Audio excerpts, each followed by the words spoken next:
Hello and welcome to the third episode of the Stompcast, the PvP-centric podcast. Back from our month-long hiatus. My name is Nord, aka Grouch, and I'll be your only host today as our good friend Siggs seems to be MIA. Our guests today include Zael from Guildsource. Zael, what is Guildsource?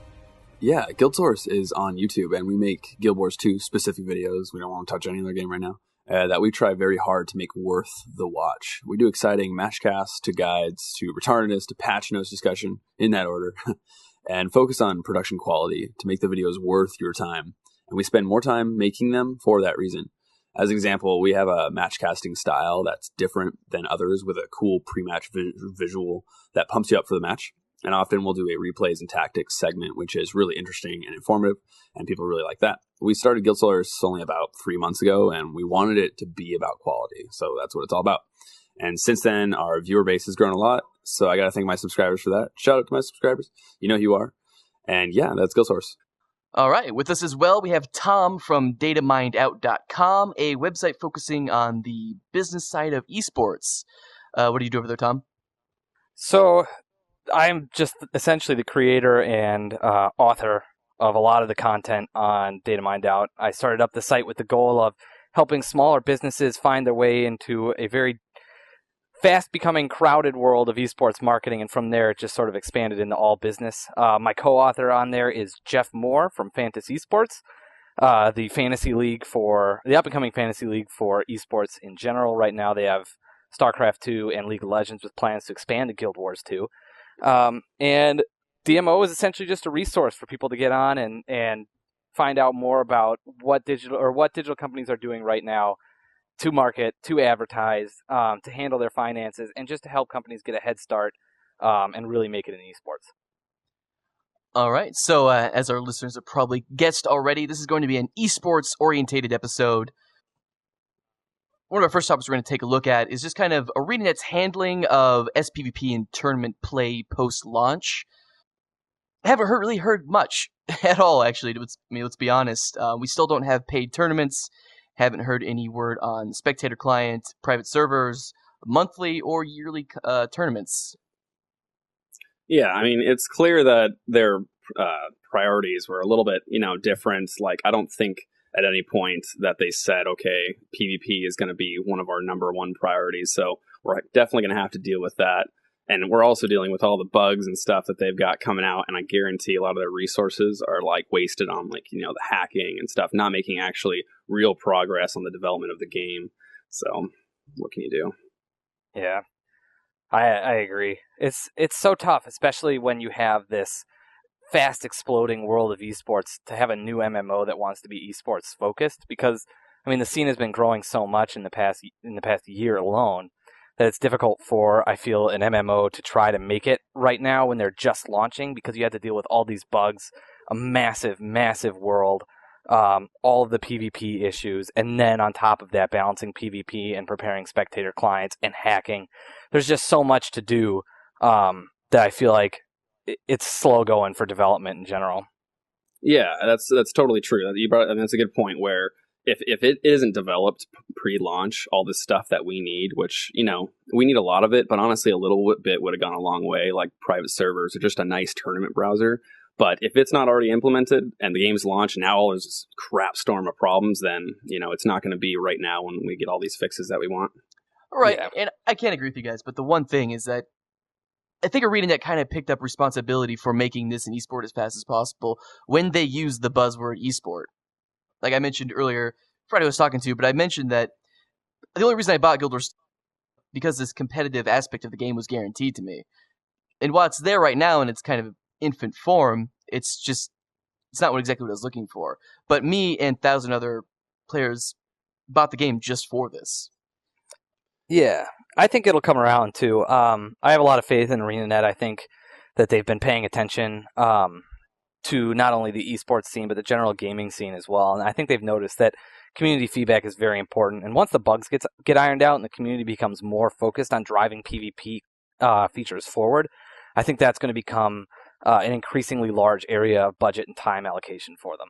So, I mean, right now, the major community outcry is we need bugs fixed, we need hacks fixed, we want, strong PvE, and that's fair. But I think as time goes by, people will become more focused on developing a true PvP. I don't know, and it's probably good too, because that gives the scene a decent amount of time to develop an understanding of the metagame of Guild Wars PvP before it really gets to the point where it can handle quote unquote mainstream esports mainstream exposure.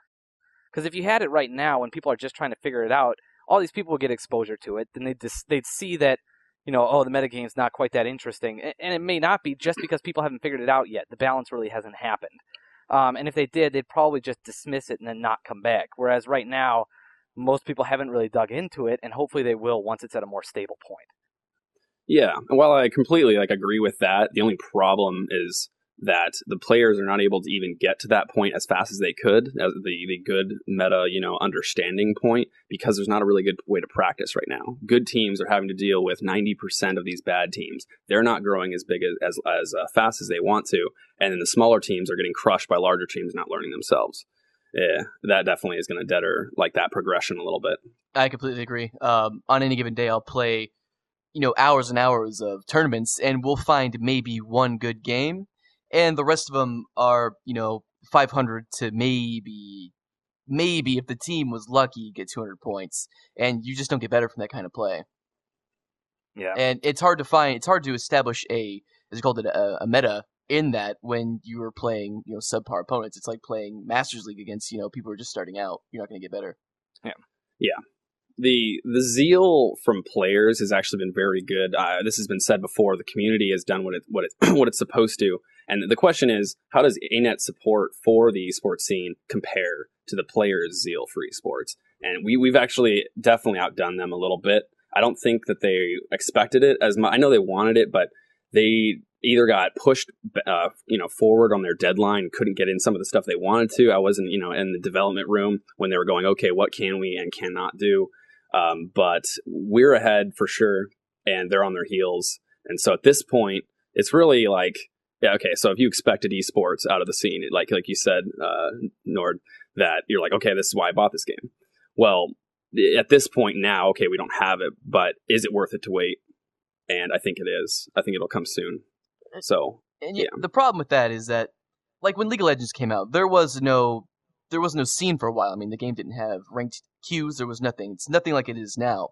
But the problem is that League of Legends is already out, and everything works perfectly. And Guild Wars 2 is being released in an era where that already exists. So it's really ArenaNet's responsibility to kind of raise themselves to what Riot has done with League of Legends. That's the new standard. And you can't really afford to put a game out and then try to build the esports functionality post-launch. Yeah, I agree. I just the one caveat here is that it's difficult to compare the two because League of Legends is a 100% PvP focused game. There is no story. There is no PvE. It is all, unless you count Baron.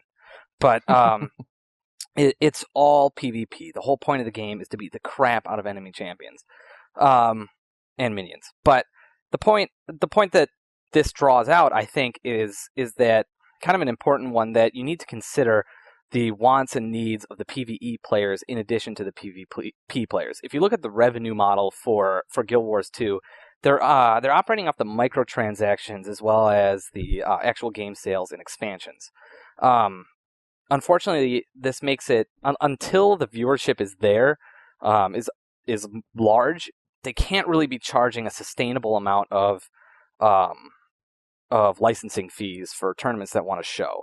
Because if a tournament wants to show it, they have to be able to justify it in viewers, which are justified through advertising dollars. If they can't get the viewers, then they can't get the advertising dollars, so it doesn't justify the cost of licensing Guild Wars 2 to be shown. So the trick here is, in order to bring in the money, you need to have the viewers. But since a lot of your people are PvE, and the game isn't strictly PvP focused, then a lot of people, it's going to be difficult to draw your players from playing to esports. StarCraft 2 and League of Legends could do it easily because everybody went into it with a competition mindset.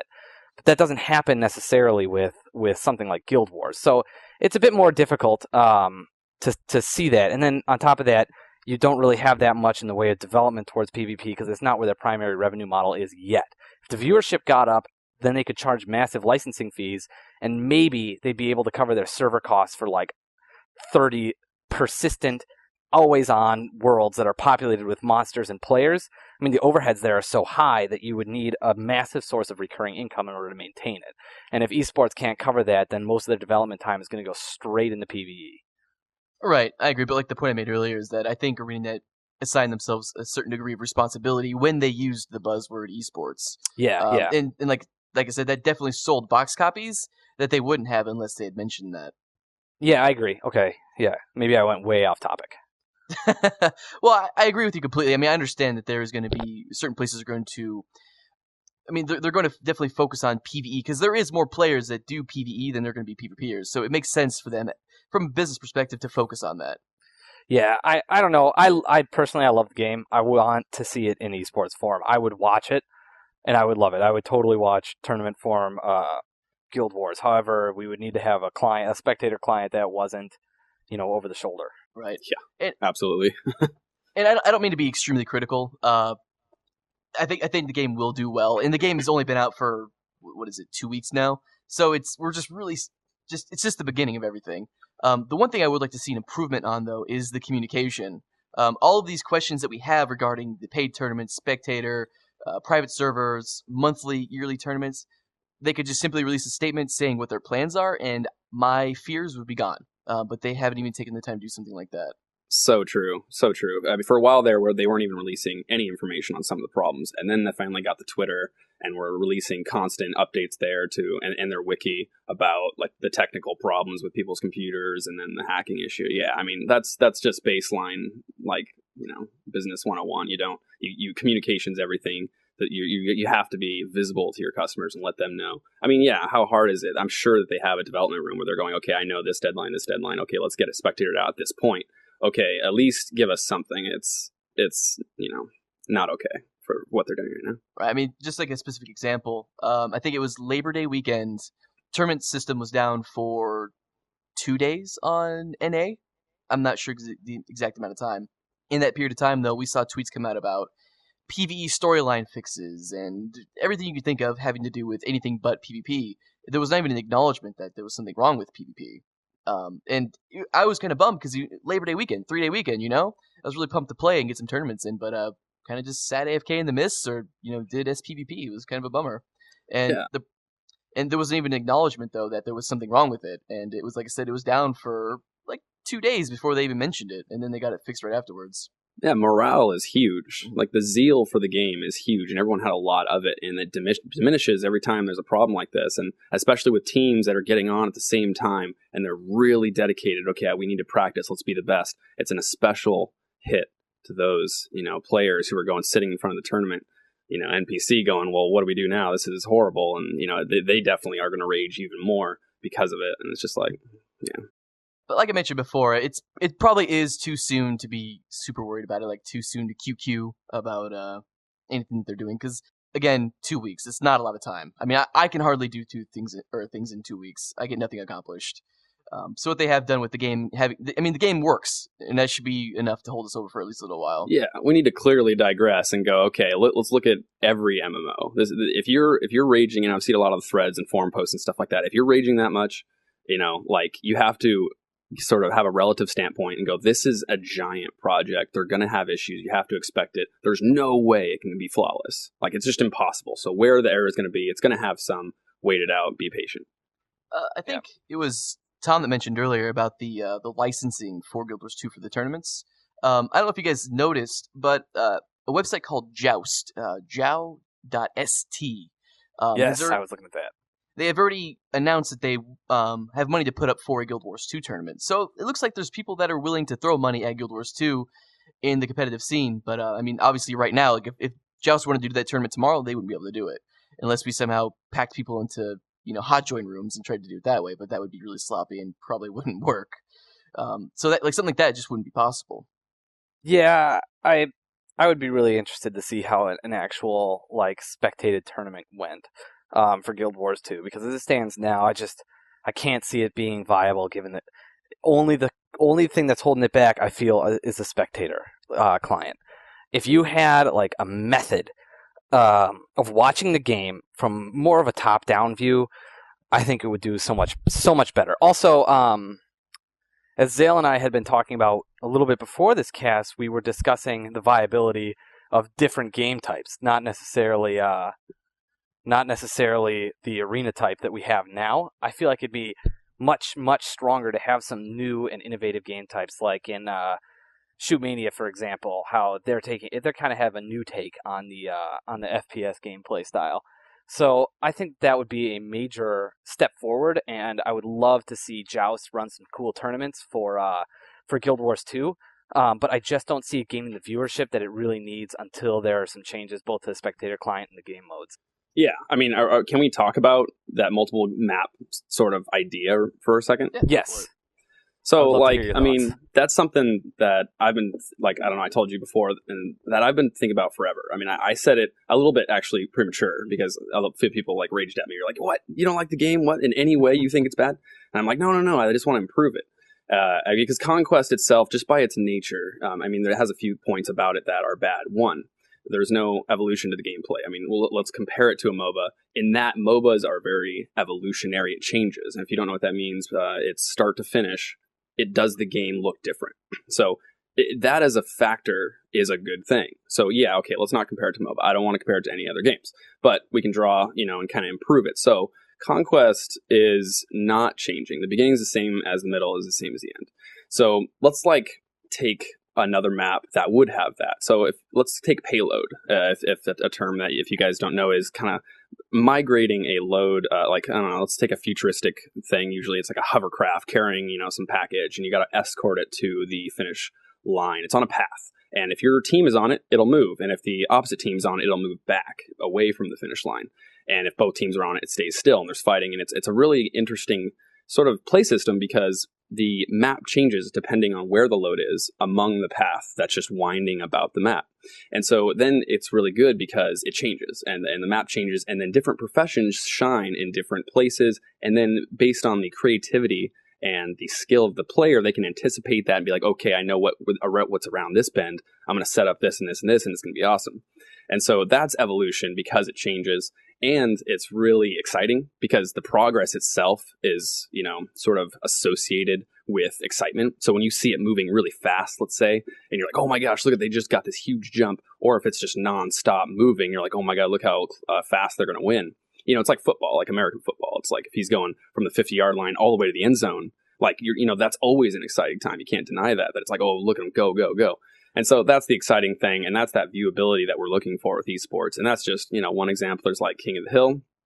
So I'm sorry going on a rant here, but I'll finish right now, is that the second point is that the team synergies that Guild Wars 2 that's so, unique, is that there's combo finishers, initiators and finishers. And Conquest breaks up the team. So it's like, I want to see more of that interaction. And so when you have a payload system or a King of the Hill system, it allows people to go, all right, let's capitalize on our, initiators and finishers. And that's where a lot of cool things shine. And I'd like to see that. I agree completely. Like what you mentioned about the 50 yards of the end zone, like it's a clutch moment. Like it's something you could say like, this is winning the game right here. In Conquest, you don't really have that because you just watch the score slowly tick upwards. The only time that Conquest gets really exciting is when you see like 500 to 480 games, like, not knowing who's going to cap the last points and actually win the game. Exactly. But most Conquest games don't end like that. I mean, maybe it'll be different when we see some high level play, but at least for right now, I'm seeing mostly, games end at like, 500 to 300. And there's a certain threshold that you cross when you're like, you kind of get comfortable, like, we got this. Not a big deal. This is going to be easy peasy. Yeah, exactly. And it's always going to be the same. Like, even if it's close, it's going to be, that's what you're capitalizing on, is always that the score is close, rather than it being a different sort of ending every time. It's going to be this, So, yeah, you're right about that. I think that also highlights a very important point in a lot of esports, and by and large, the industry as a whole. If you look at sports, every sport has a clear, well-defined point of interest, usually in the form of a ball. And no matter where you come from, if you've never watched any sport before, it's pretty much understood right off the bat that the point of interest occurs where the ball is. Whoever is controlling the ball, that's where you look. As you gain a deeper understanding, you begin to look at things like, in tennis, for example, how is the player standing? What kind of racket is he using? What kind of swings does he do? But if you're just watching tennis for the first time, you look right at the ball and you just follow the ball back and forth. The same thing happens in esports. And this is one of the reasons I believe as to why League of Legends has been outperforming StarCraft or StarCraft 2. In League of Legends, there's a clearly defined point of interest, much more so than StarCraft. In StarCraft, there's so much more going on that it's difficult to watch. It's difficult for new viewers to pick up, or for people to come from StarCraft who have not as much of an understanding and move right into the esports aspect of it. It can be a little overwhelming because you have to watch out for flanks and counteroffensives. You have to be watching resource counts and supply. Whereas in League of Legends, there is one clear point. You're watching the champions fight each other. And if you want, once you get deeper in, you can look at what items they're carrying, things that are a bit more superfluous and not that ultimately do decide who wins, but don't necessarily change the flow, the basic point of interest and flow of the game. So that is, I think, one of the major points that I think Guild Wars needs to address. So in the arena fights right now, it's difficult to know where to look if you're somebody coming in from the outside, or if you are somebody who is just watching Guild Wars for the first time, even having played. It's difficult to know where the points of action are. I mean, you may have a caster standing in the background, and then a thief-style character stealthing and going back there. Do you watch that, or do you watch the two tanks duking it out in the middle? It's difficult to tell, and it's difficult to spectate and observe. So that is one of the key points that I believe needs to be made. And one thing that I think the game modes can really address by offering up something like a flag or something like really any type of scoring device, essentially, you are giving the spectator a clear point to view. And that really brings in new people. And then they can go forth and look at things like team composition, ability stacking, traits, skill selection, and so on and so forth. But beyond just the arena, you have so much more opportunity for clearly delineating those points of interest that really can draw people in. True. And like we were saying before, you were saying that like LOL is very easy to access. I mean, you go in there, it's like a ball, you know what's going on, you can understand it and at least enjoy yourself. And for Guild Wars 2, I don't know if it's a good time to bring this up, but the chaos of the spell effects and stuff, and it's not easy to pick up at first. And so that is, we were talking about this before the podcast. And I think that as far as that chaos goes, it'll start to evolve a little bit because the good players are going to start to like actually break through the chaos, understand it, and control it. And I think that'll actually clear up some of the chaos as also the viewer understands how the player is structuring the chaos. Because, that's actually an attribution to the skill curve. If you think about it, because there's so much chaos, that means there's so much room to control it. And so then as that evolves and as the game gets a little bit older, it'll definitely help that, at least that barrier to entry, because it's not going to be like, oh my gosh. And then the casters are going to be, pointing that out. And that'll definitely help at least a little bit. Yeah. So I want to jump onto something else then. Sponsorship. I know it's a little bit early. Obviously we don't have any of the other tools we mentioned earlier, like, paid tournaments, spectator, private servers, etc. But for companies looking to get into esports, or to get into Guild Wars 2 esports rather, is it too early, or is it early bird catches the worm? Like, how do we guys feel about that? For companies seeking to get in from a Guild Wars 2 perspective, or from an esports in general perspective? Looking to sponsor teams in Guild Wars 2 that are looking to compete at an esports level. I would say that I think that obviously the sooner the better from my point of view, just from somebody who's kind of,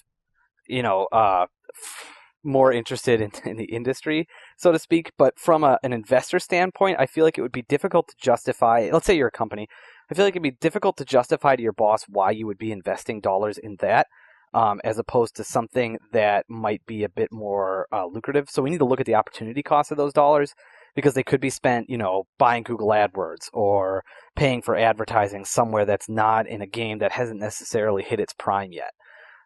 It's the same thing that esports is headbutting against right now. You have this very, very specific captive audience who's watching these streams, but the trick is, there's a couple of tricks. The first is obviously the sheer wealth of free content out there makes it difficult for any streamer to really charge that much for advertising space, because quite frankly, viewers could just go away and watch free content while the ads are happening. And then on top of that, you've got this difficulty with all this growing clutter, and then the viewership issue of how big is your potential reach to esports people, because quite frankly, I don't think it really goes outside of the industry that much. If you market to esports people, it stays to esports people. So the potential reach is a bit of an issue as well. So from a sponsorship standpoint, though, I think it's definitely possible. Right now, we're only going to get medium sponsors. I just don't think a big company is going to be able to justify the potential spend. So I think we could get medium, like gaming hardware companies, maybe some technology firms that, like small-time stream firms, that kind of thing. But I feel like it might be a bit early, not necessarily from where the community is, but more from where the actual viability of seeing any reasonable return is. Well, if you mentioned only being able to give actual items rather than sponsoring with actual money, there's not really a lot of risk in that. I mean, the worst case scenario is that the team that they sponsor, or either the team that they sponsor tanks, or the game tanks, and in which case they lose, a couple $100 on whatever hardware they gave out. If they do successful, or if they're successful rather, they stand to gain pretty much everything, and they have their brand associated with like a winning team. I mean, is there a downside? I mean, small-time sponsorship is one of, I think, the best ways for companies to get their word out, period. Like, nobody's doing it. Well, some people are doing it, but nobody's really sponsoring the little guys. I think, like you said, I know that iHeartEsports, this merchandiser that I had done some marketing with, I know that they do a lot of that. They send a lot of their merchandise out for free to bar crafts. If you're familiar with the bar craft idea, it's essentially sports bars, instead of showing sports, show StarCraft for a night. And they did that sort of thing, and they also sponsored some teams. And the only issue I can see with that and justifying that is right now esports, well, I mean, there's a couple of issues, but the biggest one was kind of highlighted by all the scandal that happened with surrounding Destiny, where there was just, he didn't represent the esports industry or the Team Root brand very well.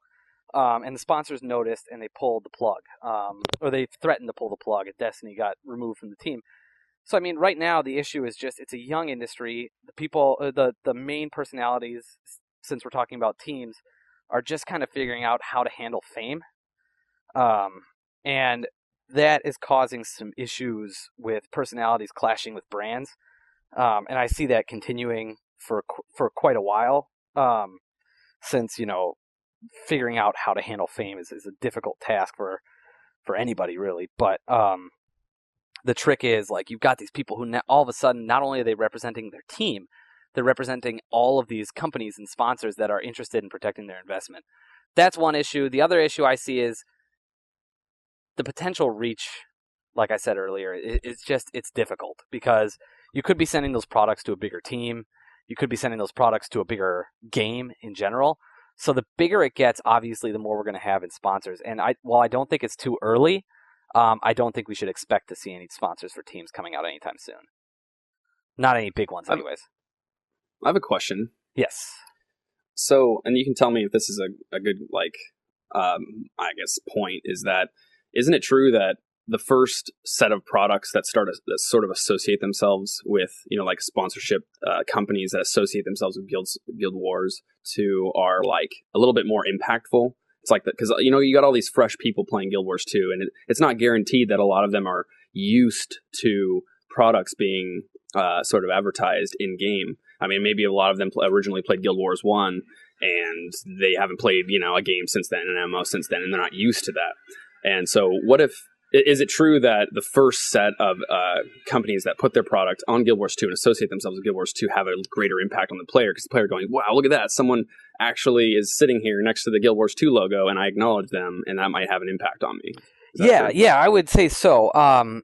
There's just a couple of caveats there, because it's difficult to generalize anything in marketing, just because human nature in general is so dynamic. It really depends on how you do it. If it's more of a philanthropic effort, then yes. So in a new industry, one that's highly adverse to marketing, like esports is, and if you haven't seen all of the flame that goes on in the various subreddits every time somebody tries to market anything, So true. Yeah, the people do not.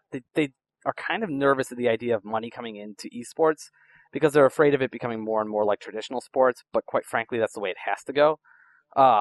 Yeah, why would you be afraid of that? I don't get A that. lot of folks are. I don't understand why. It increases production value for the viewer, more money for the players, more career availability.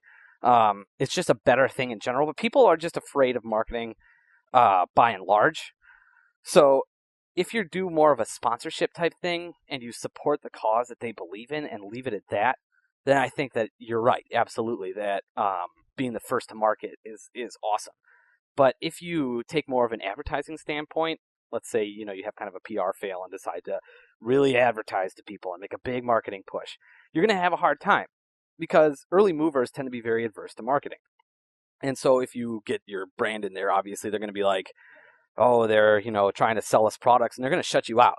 They're going to tune you out really, really fast. So but the problem is that a sponsorship is so silent. Like, you just slap it up on the site and then you sit there. And it's like you fold your arms and you wait because you can't go around saying, hey, everybody, look, we sponsored this, because everybody's going to see right through it. You have to just hope that they will. And that's tricky because you're investing in this and you want to tell everybody that you're investing in this, but you just can't. So while I agree with you, it's a difficult generalization to make. Yeah, I feel that. Nice. I did want to talk a bit about ArenaNet's marketing. And it's interesting because I've actually... The commercial that they released, they actually just did one the other day. It was like their first one, and I don't think I've seen it on TV. Oh God, that thing was crazy. I'll call it crazy. That's all I'm gonna say. It's crazy, right? Yeah, well, it was pretty nuts. Well, I was watching TV today. I was watching Always Sunny in Philadelphia just right before we all met up here, and I saw a Mr. Pandaria commercial, and that's something that I haven't seen for Guild Wars. I mean, and not that they really needed it. Because, as we all know, they actually closed down the purchasing of Guild Wars for about a week or so. But it is interesting. Like, I haven't seen anything about Guild Wars anywhere. Like, I mean, are we missing something here? Like, I feel like there's a piece of the puzzle missing. I don't know. Well, a lot of. Well, go ahead. Go ahead. Okay, it's all you. I was just a quick point. I think maybe since their esports scene, like they advertised it, and then now they can't deliver immediately. It's like. That's sort of a thing. They're like, okay, well, we don't have the esports sort of developed, and so they can't even market that right now. And I guess on the PvE side they could have, but they were limiting it. So yeah, I mean, you're right about that. I don't know. As far as visibility goes, maybe they had as much as they needed. They had a lot of fanfare already. I don't know. It's a good point. That's all I got. Well, I mean, the whole point, as a business, the whole point is to move your product, to sell it. The more you sell them, the more successful you are. So I would think that them spending the money on marketing would boost their sales, obviously. Well, the trick is, I mean, you have to consider where their target market consumes media. Because, especially when it comes to esports, but for gaming in general, the gamer is typically a digital media consumer. So you're going to have somebody who is not consuming most of their shows on TV at all. If they're watching, it's probably going to be either over Netflix or Hulu or some other form of media exposure that's not television. So I imagine with a game with budgets the size of ArenaNet's, I can only imagine that they have an actual marketing team who's doing research into where their target market is, who they are, what they consume, and why.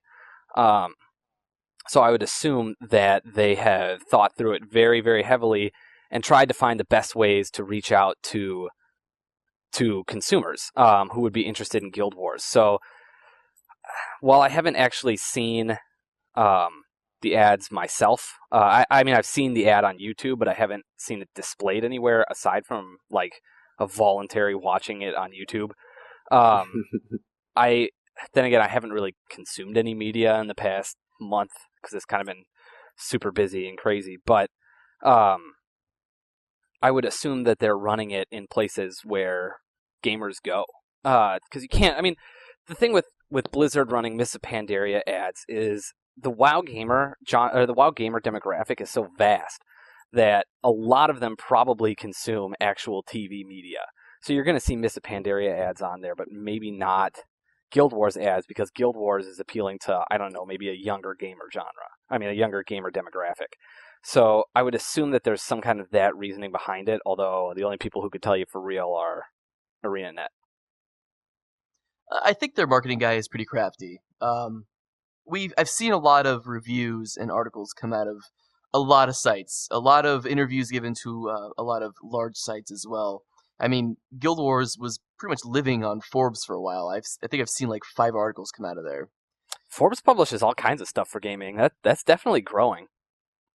They're definitely expanding their reach. I mean, and they're not. I don't think they're technically Forbes. I don't think they're Forbes employees. I think they're more like Forbes bloggers. Yeah. But having the name Forbes on your review or your article, like, definitely lends it a certain degree of credibility. Yeah, I mean, everybody immediately associates Forbes with this, like, big, reputable business. So, that definitely goes a long way. Not like having Gawker attached to you, which, I mean, is nice, but no Forbes, I think, anyways. Definitely not Forbes.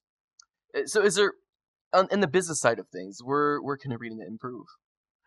So I would actually, I know that we touched on communication with the consumers earlier. I'd be interested to hear more about what they're doing. I think that being transparent in your balancing and in your development is super important, and that companies often forget about it because, quite frankly, gamers are single-minded. Like and developers, I feel like especially. So when they want to do something, it's going to be paying attention to their game, doing things like PR and outreach. While ArenaNet's been doing an excellent job, I do think the esports side of things needs to be addressed. I think that they could do a bit of a better job. It's tough because right now, what the game really needs more than anything else is bug fixes. You can't really. It's difficult to market a product when, especially to somebody who's digitally savvy, when you go online and you see, oh, it's got this bug and this bug and this bug. Because then that just turns you off. That turns somebody who might have been considering Guild Wars, turns them off to it right away. Like me, I bought it because I played Guild Wars 1. I loved it. I really liked the char. And I wanted to play one. So, I don't know. Marketing is kind of a really weird field. Just because people are so different. Like, everybody's got a different goal. They've got a different agenda. They have different reasons that they play. It's tough to market to them just because you have to market to the masses on an individual level because they're usually alone when they're consuming digital media. You have to do something that's going to appeal to the individual while being sent out to the masses. Whereas with a lot of advertising, you can make it appeal to the masses because it's being sent to the masses. So I don't know. It's a difficult spot for ArenaNet to be.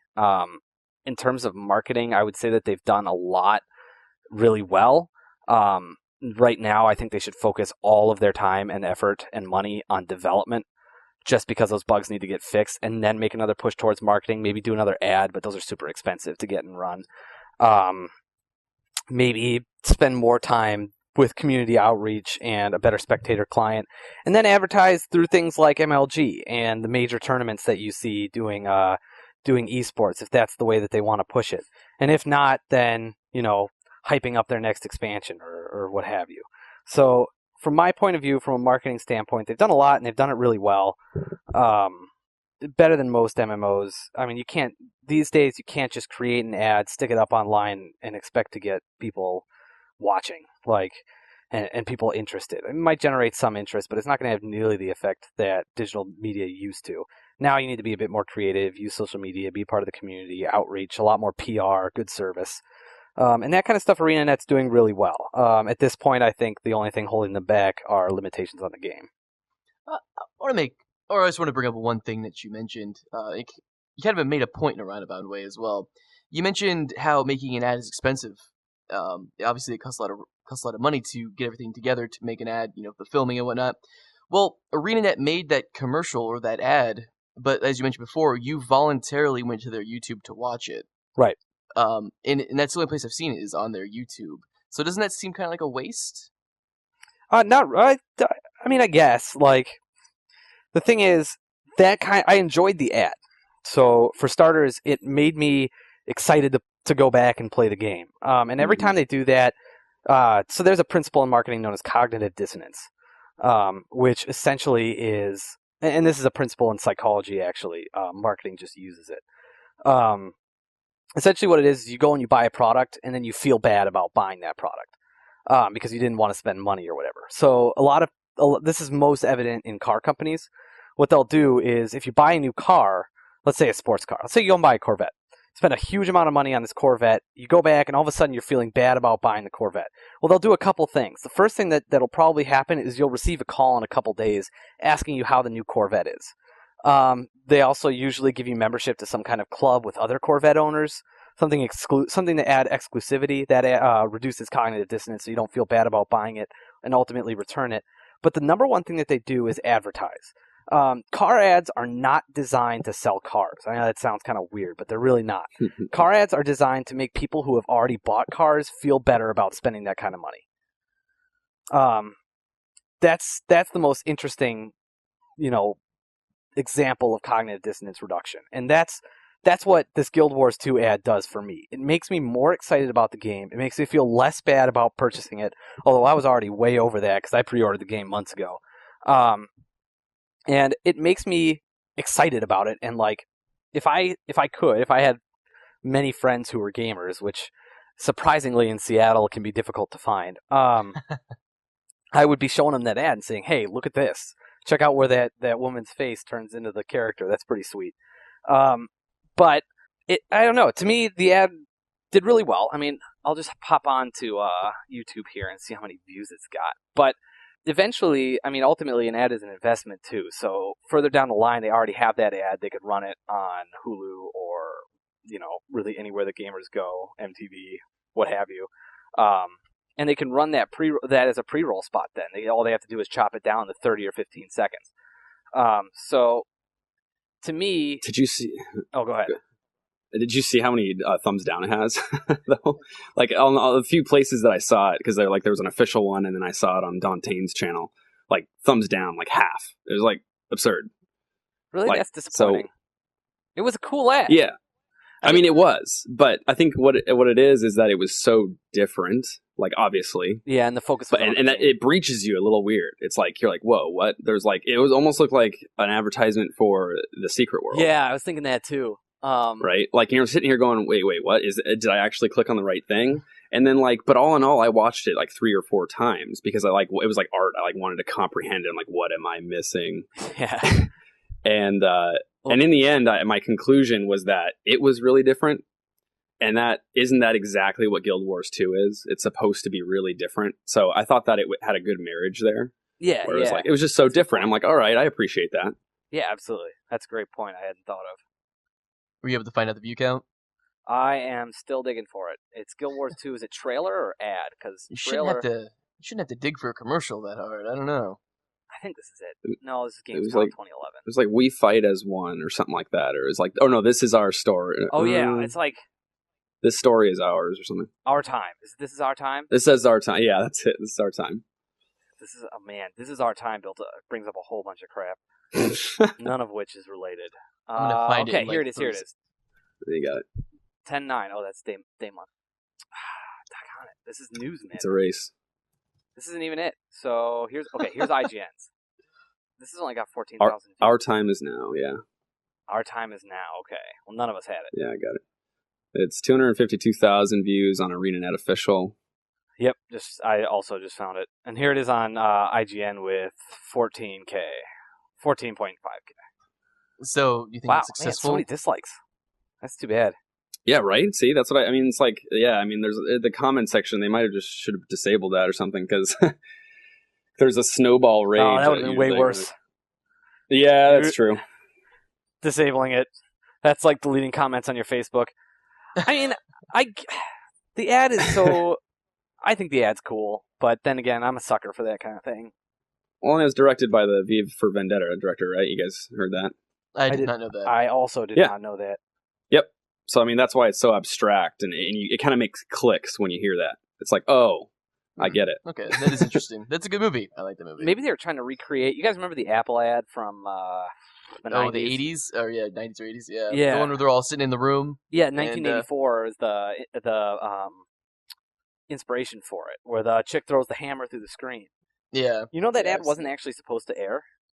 Really? Yeah. They meant to air a completely different, much more generic ad, but somebody had mixed up the tapes. Turned out to be the most successful advertisement in history. Yeah, I mean, I was obviously, I didn't watch it back then, but I've seen it like rerun multiple times just because it is like it's kind of an iconic ad. Yeah, in marketing classes, that is like one of the things that you study is why was that successful, and it was just a fluke. Okay, so here's a question. All those dislikes from a marketing standpoint, how bad is it? Or is it like good? Because, negative publicity is good publicity or whatever. So, I mean, negative publicity in many cases can be really good. This means obviously you don't want negative publicity like, somebody like Minnesota Vikings, for example, having a bunch of prostitutes on their yacht is bad publicity. That is actually bad. But this, like having an ad, see, people don't play Guild Wars for the ad.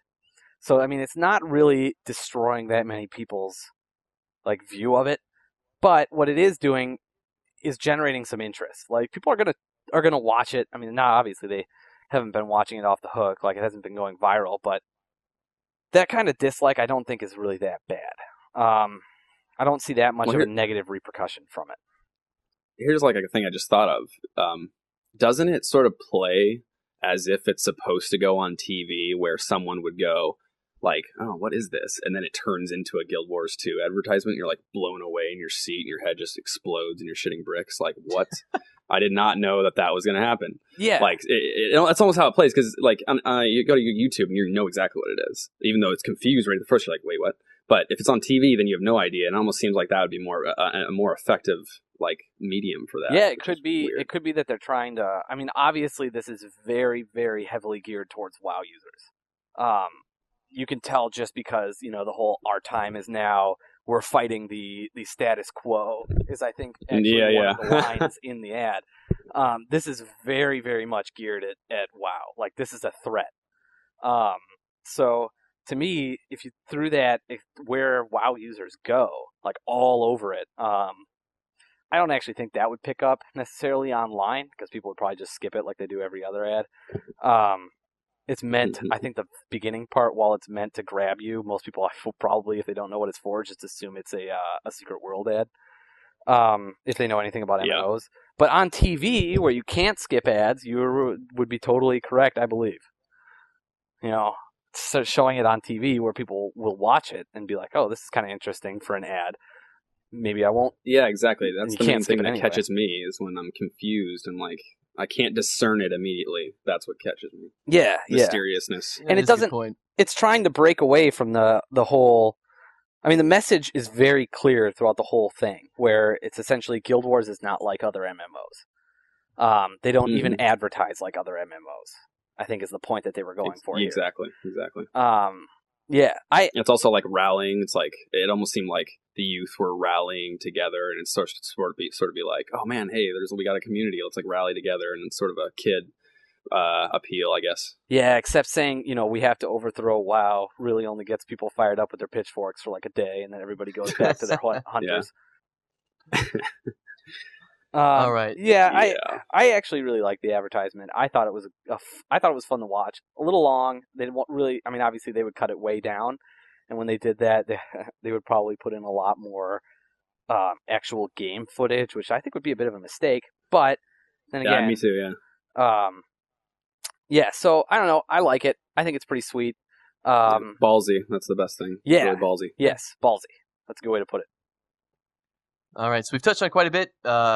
ArenaNet's handling of everything pretty much post-launch, the marketing, sponsorship. Is there anything else you guys want to chat about before we wrap it up? I don't know. I'd like to sort of appeal to the viewers and go get more involved with the viewing of PvP. I mean, we'd be talking about PvP in the esports scene, and the best thing you can do is really get into it, like make it something that you want to improve upon and watch as those pro players get better. I don't know. I do think that it's fun, and I just want to rally everyone because like there's a lot of exciting things to come, and in however many months from now, we're gonna look back and go, God, that was so bad. Can you imagine being in a PvP environment like that? It'll be such an improvement, and we'll look back and go, wow, that was. I mean, it's just like World of Warcraft. I mean, people look back at when they were Burning Crusade and like, God, vanilla, so crazy. I mean, there's a lot of people who like vanilla, but I mean, that's just nostalgia winning people over. The truth is that all these different features really improve, and I think that's the same for PvP. So we as players can be very excited about what's to come. I made that exact point today. I was watching Fanaram stream, twitch.tv/Fanaram, in a really close game, and everyone was like super excited about it. Chat was going crazy, and I made the comment that the play that we're seeing now in 4 months is going to be considered mediocre.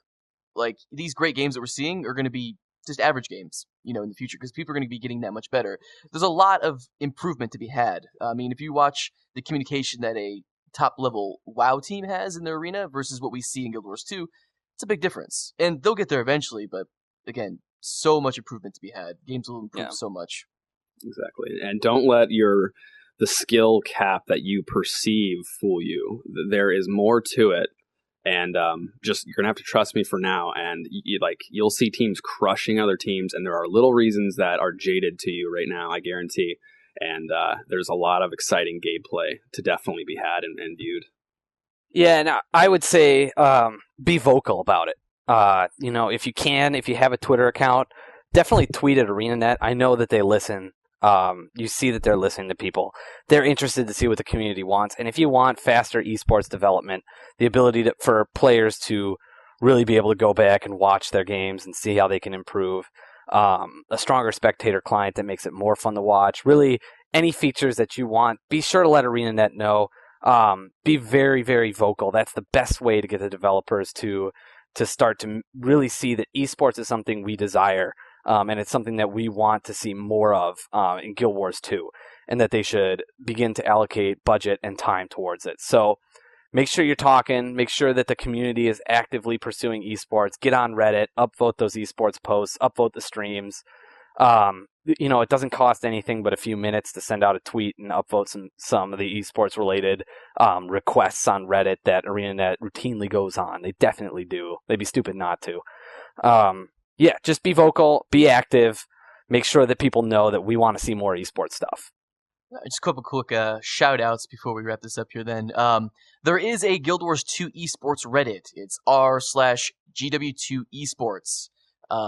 Doesn't have that many subscribers right now. I think it's hovering around 700. Would definitely like to see that go up. Hopefully that booms once the game kind of finds its niche. Other than that, there also is the Pound GW2 Ringer IRC channel on GameSurge. You can actually find a link to joining that on the GW2 esports Reddit. Basically, just a good place to find other players to play with for tournament play. If you don't have a team and you want to play, it's a good place to go and find like-minded players. Do you guys have anything else? Nothing specific. Nope. All right. Well, then, again, a big thanks to my guests today. We had Zael from Guildsource. That's youtube.com/Guildsource. And we also had Tom from datamindout.com. Appreciate it, guys. Thanks for coming on. Thanks for having us. Yeah, it was a pleasure. Thanks.